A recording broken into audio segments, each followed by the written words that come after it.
is upon us, and we are excited in our CI Kitchen today. Our sponsor for the Our-Town 2020 season, Illinois Pork Producers Association.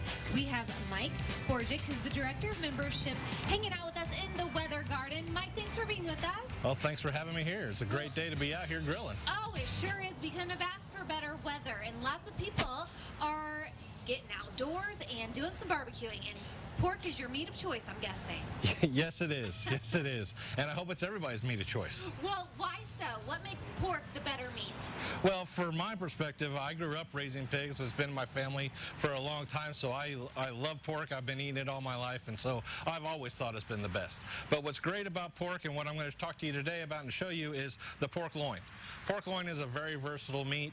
It's great for marinades. You can use different kinds of seasoning on it. One great thing about grilling season and everything here, in summer, is throw it on the grill, but then also you can add other things to it. You can add vegetables on the grill. You can add fruit on the grill that always pairs well with pork. Pineapple and pork always seems to go well. It does go very well together. All right, and so you're doing charcoal today over here.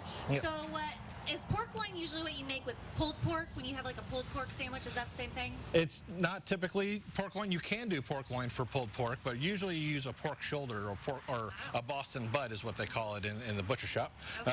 And that is where that meat actually works very well because it's good and tender once it gets a really long, slow cook for barbecue. All right, well, what are we using to marinate this pork loin today? So this pork loin, again, very simple. What I did here earlier just to show for TV is I took some of this and I just cut up into regular chops. Now what I'll also do is I'll come through and kind of trim off some of this top fat here just to get that out of the way, because of course pork is a lean and healthy protein. We want to make sure we kind of get as much flavor into the pork, but then also get rid of some of that excess fat that we have on here, just to get it good for the nice healthy meals.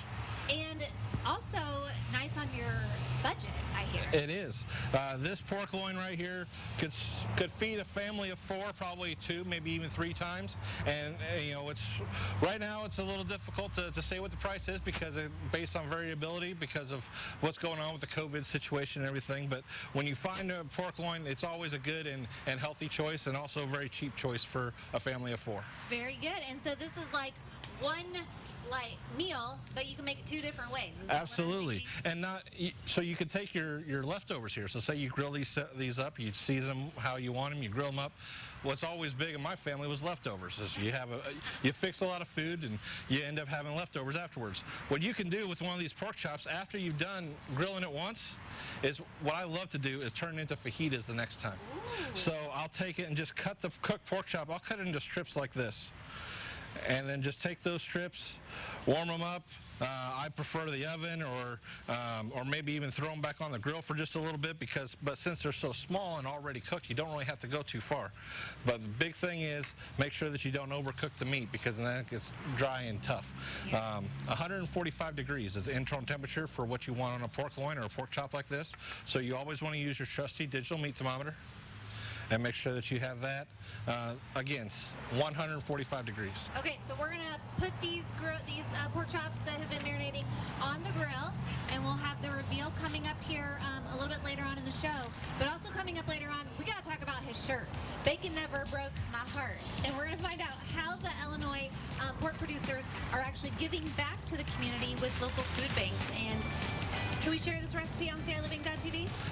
Well, this recipe right here is very simple. It's pork chops plus Italian dressing. It's pretty simple. There you go.